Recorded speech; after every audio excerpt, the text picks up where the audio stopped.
This is the Manga Xanadu Manga Dome podcast. I am your host, Laurie Henderson. Join me on this journey into the world of manga, where a river of reviews flow through caverns of commentary down into the latest news. Welcome to the Manga Dome.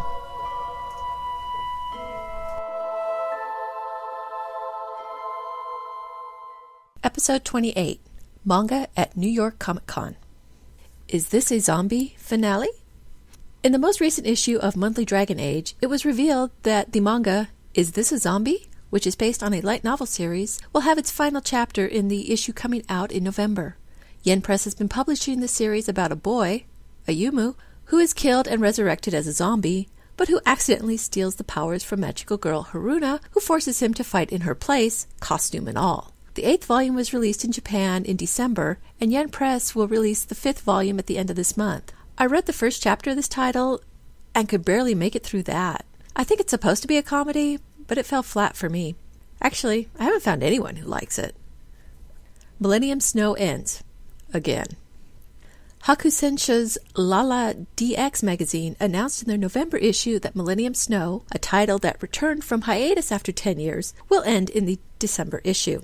The mangaka, Bisco Hattori, stopped working on the title when her other title, Orin High School Host Club, took off. She returned to Millennium Snow last year, and a 3rd volume was published in August. Hopefully there will be enough for a 2nd volume after that, and that Viz releases the continuation of the series. I was so thrilled when it was announced that the series would continue. I loved the first 2 volumes we got in 2007 and really wanted more. I'm just sad that it's only going to be a little more.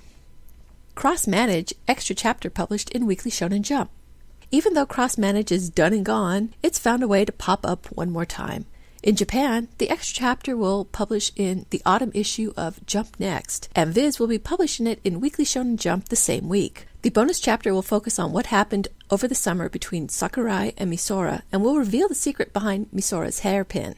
I'm really disappointed this series didn't get to go longer. I was really enjoying the story and characters, and to think I only get another 3 volumes at most makes me sad. They really deserved more. Viz Manga Top 10. It's the rise of the new series as both new shonen and shoujo take over the list this week. Shonen is only able to take back 1 spot from shoujo, giving it the very slight advantage. Shonen retakes the number 1 spot with Bleach Volume 58. Rosario Vampire Season 2, Volume 12 comes in at number 2, and the first shoujo makes its appearance at number 3 with Blackbird Volume 17. Nura, Rise of the Yokai Clan, Volume 17, comes in at number 4, and A Devil and Her Love Song, Volume 11, finishes out the top 5 at number 5. Dawn of the Arcana, also at Volume 11, comes in at number 6, which is followed by Claymore Volume 23 at number 7. Beauty Pop Volume 9, the only completed series to make the list, comes in at number 8, which is followed by Case Closed Volume 46 at number 9, and Naruto Volume 62 continues to hang on to the list at number 10. As we usually see with New Releases Week, all of the new releases hit the top 10. On the print side, we see 2 of these titles make the New York Times bestseller list as well. For shoujo, it's Blackbird Volume 17, and for shonen, it's Bleach Volume 58. Both are titles I've tried and read for a while, but just couldn't keep me as a reader. I guess it shouldn't be of any surprise that Kodansha's Attack on Titan has 5 of the spots on the same list, taking not just 3 of the top 5, but also the top 2. I remember not so long ago when it was Viz taking the majority of the spots on the NYT list. Oh, how the mighty have fallen. Should I give more coverage to the New York Times bestseller list? I don't, because so many other podcasts and news sites already do. But if you'd like the same week-over-week analysis of the list here, leave me a comment and let me know. There was 1 new title added to the Viz Manga site. Aishi Tezura Baby is from the early days of Shoujo Beat. It's about Kippei Katakura, a 17-year-old playboy who ends up taking care of his 5-year-old cousin, Yuzuyu, who comes to live with his family after her mother mysteriously disappears. Taking care of Yuzuyu makes him realize what his playboy antics have done to all the girls he's been with. I remember reading the first chapter of this title in Shoujo Beat back in the day, and I also remember not being impressed with it. But that's just me. Manga at New York Comic Con. New York Comic Con is the last big convention of the year for most publishers, so this is the last hurrah for license announcements. It also seems like publishers coasted through the summer and saved their licenses for this con. They didn't seem to have anywhere near the number of licenses for SDCC. Is SDCC losing its luster with manga publishers?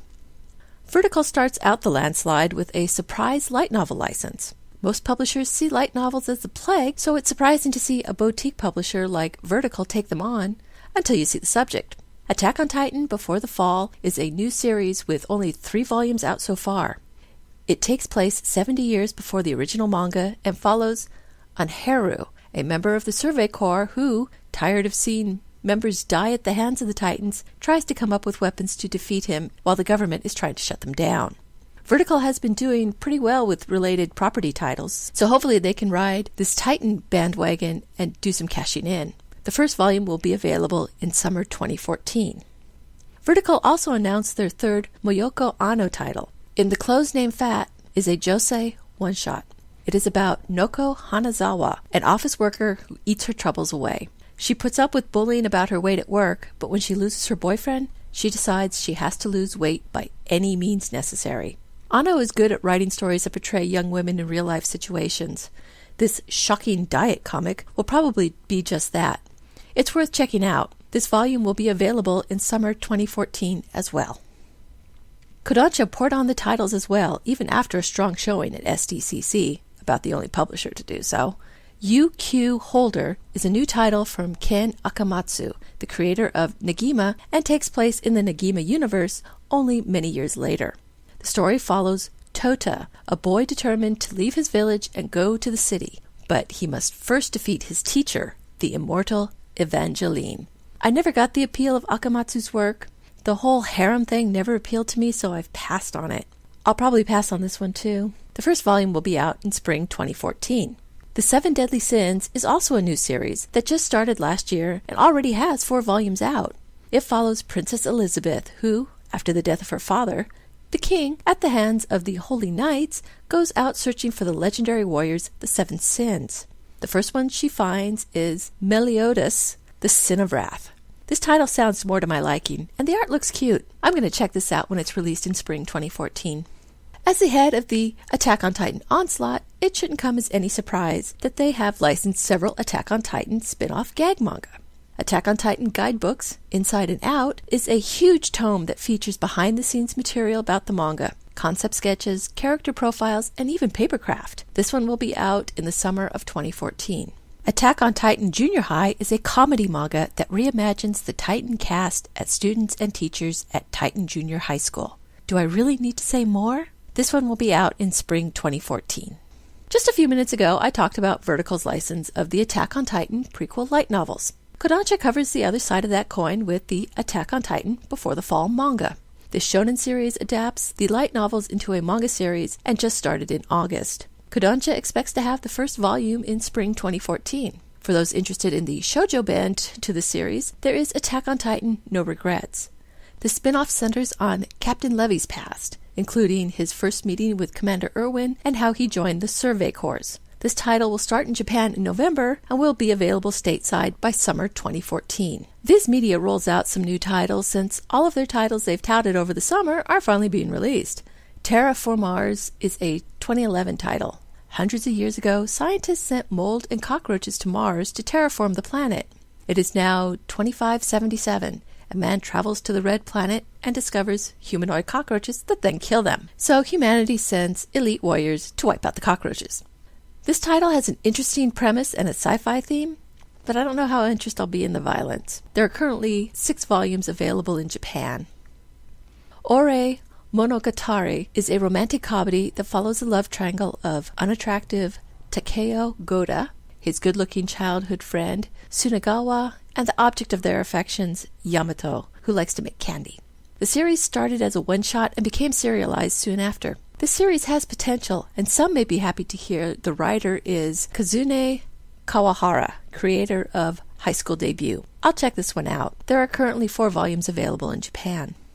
Black Rose Alice is a vampire manga from Satona Mizushiro, the creator of After School Nightmare. It centers around Dimitri, a tenor singer who miraculously survives an accident. One day after a rehearsal, his lover, theater manager, and members of the orchestra commit mass suicide, and Dmitri is confronted by a man named Maximilian who tells Dmitri he is a vampire. Not feeling this one. Didn't care for After School Nightmare and getting burned out on the vampire thing. There are 6 volumes available in Japan. Time Killers is a 1-volume collection of short stories by Kazue Kato, the creator of Blue Exorcist. It has 11 stories, including the pilot story for Blue Exorcist. I think this one might be interesting. Battle Royale, Angel's Border, is a 1-volume story based in the Battle Royale universe and is written by the original author Koshun Takami. It focuses on the 6 girls holed up in the lighthouse. While Battle Royale is a good story, it's not my cup of tea. The last publisher to announce was Yen Press. Most of their titles are just what you would expect from Yen Press, though there were a few surprises. High School DxD is a fan service heavy series that follows lecherous Issei Hyodo, who is killed on his first date and is resurrected as a demon and becomes an underling to a demon who is also the prettiest girl in his new high school. This title is an adaptation of a light novel series by the same name. This one is probably going to be a pass. Demon from a Foreign Land is a Kaori Yuki title and a little surprised to see from Yen Press, since up till now, Viz has been publishing all of her titles. It is a dark fantasy, as most Yuki titles are, and takes place in Japan's capital after a devastating earthquake. Quake orphan Sorato, who is taken in by Baron Kamichika, is joined by the Baron's son, Garan, and Garan's fiancée, Kiora, who pledge an oath of eternal friendship, an oath that is tested by supernatural trials. Kaori Yuki is one of those creators that I will buy everything of, so this is a must-have. Ani Imo is a shoujo romantic comedy about a twin brother and sister who switch bodies. Yeah, not feeling this one. I don't go for a lot of romantic comedies and really don't care for the body-switching shtick. I'll pass. He's My Only Vampire is another shoujo vampire title, obviously, and follows a vampire named Aki who saves a girl named Kana and makes her his subordinate. Aki is looking for the 7 stigmatas to save his twin brother, and it so happens one of Kana's schoolmates has one. Not feeling this one either. See Vampire Reasons stated previously. These last 3 titles are from Kodansha and were published in its shoujo magazine Aria. I guess this gives an idea as to the types of manga Kodansha doesn't want to publish.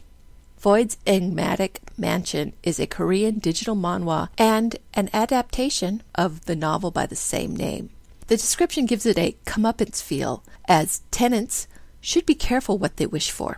I love comeuppance titles, so I'll definitely want to check this one out. It will be published digitally every month, but Yen Pren doesn't mention how it will be available. I guess we'll just have to wait and see. I hope it's not through Yen Plus. I just canceled my subscription. The last license is Alice in the Country of Diamonds, Wonderful, Wonderful World Guidebook. It is a visual guidebook to the PSP game. It will include illustrations, character profiles, creator interviews, and manga. It is one of the few Alice in the Country of titles that 7 Seas didn't get. While I like Alice in the Country of, this title is really for the hardcore fan. That's a lot of titles coming out. Most will be available between spring and summer 2014, so save up that Christmas money. Or better yet, put these titles on pre-order when they become available. Publishers like that. It sounds like NYCC was a success. Maybe too much, as its attendance numbers reached SDCC size, and they are starting to see the same crowding issues. Publishers seem to like NYCC better, or were licenses just not approved until the fall, hence the windfall? Well, either way, it's going to be another rich year for manga readers. Thank you for listening to the Manga Xanadu Manga Dome podcast. You can find links to the stories and books discussed here in the show notes at manga.jadedragononline.com. You can email me with any questions at xanadu@jadedragononline.com or leave a comment on this post. Rate me on YouTube and follow me on Twitter at Manga Xanadu, all one word. Until next time, farewell from the Manga Dome.